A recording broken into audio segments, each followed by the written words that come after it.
Hello friend, Python programming के course के playlist में आज की वीडियो में हम डिस्कस करने वाले हैं सेट्स इन पाइथन कि पाइथन डेटा स्ट्रक्चर के अंदर सेट्स क्या होते हैं, सेट्स के साथ हम क्या क्या ऑपरेशन परफॉर्म कर सकते हैं और इसके सर्वरल इंपॉर्टेंट कैरेक्टरिस्टिक क्या क्या है। वीडियो को लास्ट तक जरूर देखिएगा क्योंकि इन सारी चीजों के बारे में हम डिस्कस करने वाले हैं विद एग्जाम्पल के साथ। अगर अभी तक में आपने इस पीडीएफ को डाउनलोड नहीं किया है तो डिस्क्रिप्शन में लिंक है, आप वहां से जाके डाउनलोड कर सकते हैं। तो अगर हम बात करें कि पाइथन के अंदर सेट क्या होता है, सेट डेटा स्ट्रक्चर क्या होता है, तो सेट क्या होता है, एक तरह का अनऑर्डर कलेक्शन होता है आप यूनिक एलिमेंट। ठीक है, तो सेट क्या होता है, set is a unordered collection of unique elements. तो अनऑर्डर कलेक्शन का मतलब क्या होता है कि जो भी सेट के अंदर डेटा होगा वो एक अनऑर्डर में होता है, उसका कोई एक स्पेसिफिक ऑर्डर नहीं होता है। ठीक है, दूसरी चीज होती है यूनिक एलिमेंट। यूनिक एलिमेंट का मतलब कि सेट्स के अंदर डुप्लीकेट्स एलिमेंट अलाउ नहीं होती। मतलब अगर हम बात कर ले, अगर हम कोई सेट्स को डिफाइन कर रहे हैं, ठीक है, कोई सेट को हम डिफाइन किए, ठीक है, तो अगर इस सेट के अंदर एक दो बार आ रहा है तो ऑटो रिमूव कर देगा और इसमें सिर्फ एक ही वैल्यू एक ही रहेगी, न कि दो वैल्यू रहेगी, तो यूनिक एलिमेंट हो गए। ठीक है, अगली पॉइंट्स की बात अगर हम करें तो जो सेट होता है एक तरह का बिल्ट इन डेटा स्ट्रक्चर है। पाइथन के अंदर एक तरह का क्या है, बिल्ट इन डेटा स्ट्रक्चर है, जिसका हम यूज करते हैं स्टोर और मैनिपुलेट करने के लिए किसी भी आइटम का। ठीक है, तो जो सेट्स होता है इसके अंदर हम किसी भी डेटा को स्टोर कर सकते हैं, मैनिपुलेट कर सकते हैं। ठीक है, तो एक तरह का बिल्ट इन डेटा स्ट्रक्चर होता है। आगे अगर हम बात करें, जो सेट्स होता है define using the curly braces. ठीक है, कर्ली ब्रेसेस से इसको डिफाइन करते हैं और सेपरेट करते हैं बाई कामा। जो भी एलिमेंट होते हैं हर एक एलिमेंट को बाई कामा के द्वारा सेपरेट करते हैं। फॉर एग्जांपल अगर यहाँ पे हम डिस्कस करें कि किस तरह से हम पाइथन के अंदर अपने सेट्स को डिफाइन कर सकते हैं, तो सेट्स को डिफाइन करने के लिए जैसे हमने माई सेट्स नाम का वेरिएबल बनाया और इसके अंदर वैल्यू हमने पास कर दी विद कर्ली ब्रेसेस के अंदर। ठीक है, जो कर्ली ब्रेसेस है उसके अंदर वैल्यू 1 2 3 4 5 पास कर दी और इस एग्जांपल में जो ये कंटेन कर रहा है बस इंटीजर तरह की वैल्यू को कंटेंट कर रहा है। अब अगर हम बात कर ले कि जो हमारे पास सेट्स है, सेट्स के पास जो भी इंपॉर्टेंट कैरेक्टरिस्टिक है क्या क्या है। सबसे पहली जो कैरेक्टरिस्टिक है कि यूनिक एलिमेंट, जो सेट्स होता है वो यूनिक एलिमेंट को कंटेन करता है। यूनिक एलिमेंट का कंटेन करने का मतलब होता है कि डुप्लीकेट्स वैल्यू जो भी होती है आर ऑटोमेटिकली रिमूव्ड। ठीक है, तो जो डुप्लीकेट्स वैल्यू होती है ऑटोमेटिक रिमूव हो जाती हैं और इंश्योर दैट करती हैं कि जो भी एलिमेंट है appear only once in the sets.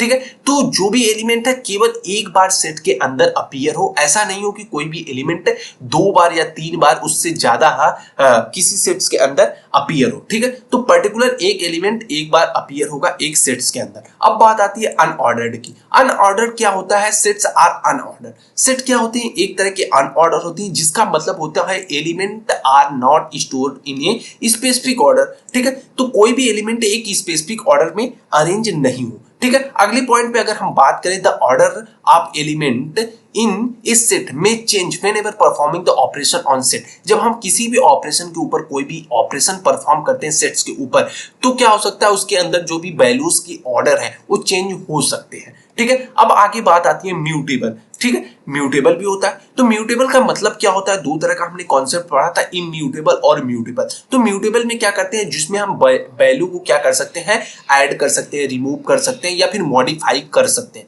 लेकिन इम्यूटेबल में हम कोई भी डेटा का मॉडिफिकेशन नहीं कर सकते थे। तो सेट्स क्या है, एक तरह का म्यूटेबल है जिसका मतलब है अलाउ करता है यू टू ऐड और remove element after the creation. मतलब हम सेट्स को क्रिएट करके उसके अंदर हम वैल्यू को रिमूव कर सकते हैं, ऐड कर सकते हैं, ये सारे ऑपरेशन परफॉर्म कर सकते हैं। You can modify the content आप sets using the specific method. ठीक है, बहुत सारे मेथड जिसका यूज करके हम क्या करते हैं, उसके अंदर जो भी डेटा होगा उसको हम मॉडिफाई कर सकते हैं। अब बात आती है मैथमेटिकल सेट ऑपरेशंस। ठीक है, मैथमेटिकल सेट ऑपरेशंस के बारे में अगर हम बात करें तो जो हमारा सेट्स होता है, सेट्स डेटा स्ट्रक्चर होता है पाइथन के अंदर, वो सपोर्ट करता है मैथमेटिकल ऑपरेशन को। जैसे मैथमेटिकल ऑपरेशंस के बारे में बात कर ले, किस तरह के मैथमेटिकल ऑपरेशन को, जैसे यूनियन हो गया, इंटरसेक्शन हो गया, डिफरेंसेस हो गया, सिमेट्रिक डिफरेंसेस हो गया, इन तरह के मैथमेटिकल ऑपरेशंस को सपोर्ट करने का काम करता है हमारा सेट्स। ठीक है, these operation can be perform between sets using the operation और मेथड।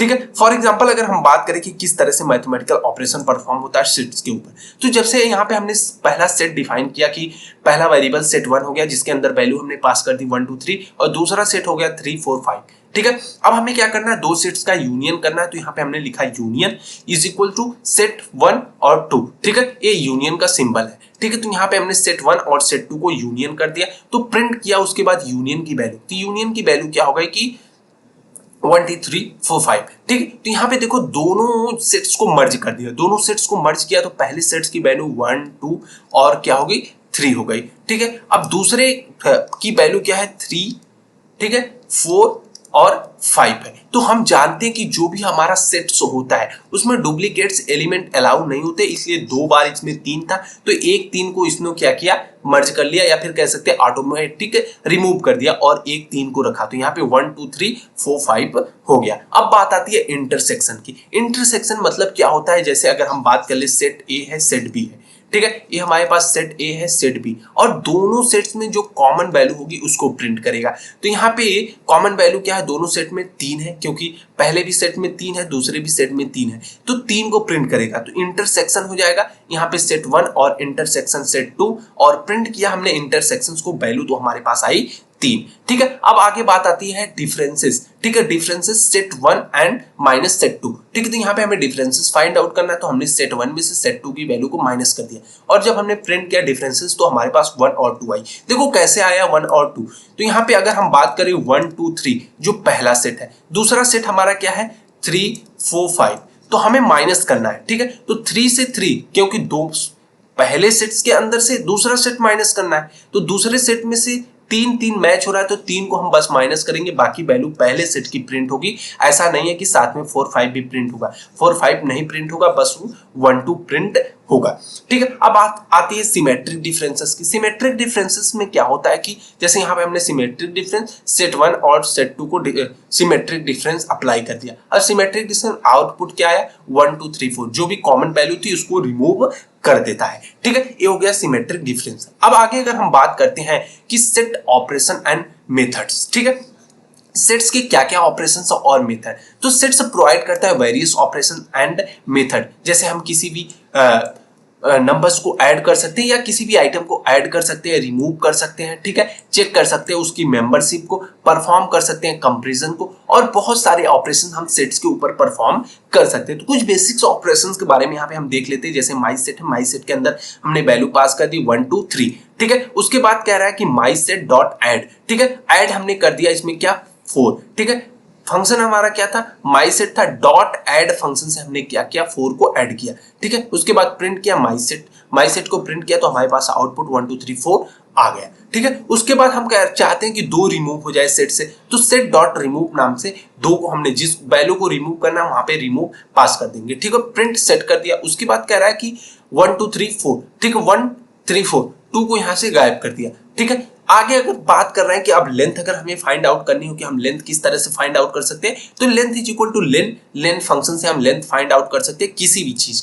ठीक है, तो माई यहाँ पे हमारा क्या हो गया माई सेट हो गया, माई सेट पे उसके बाद प्रिंट कर दिया लेंथ, तो यहाँ पे वैल्यू आ गई 3, क्योंकि वैल्यू अब उसकी क्या बची 1 2 3 ही बची। यहाँ पे माई सेट जो फंक्शन है वेरिएबल है उसकी वैल्यू क्या है 3 है। ठीक है, अब कह रहा है कि प्रिंट कर दो ये 3 इन माई सेट्स।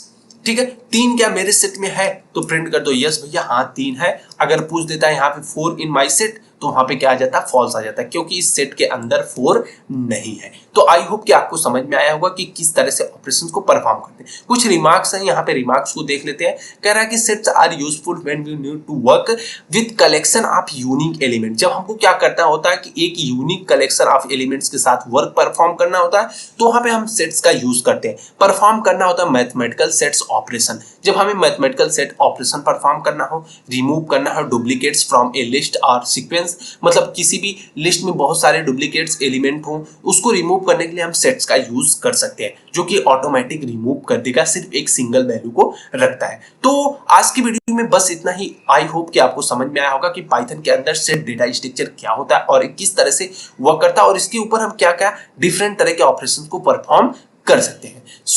अगर आप अभी तक इस पीडीएफ को डाउनलोड नहीं किए हैं तो डिस्क्रिप्शन में लिंक है, आप वहां से जाके डाउनलोड कर सकते हैं। Thanks for watching the video. Thank you, bye bye guys.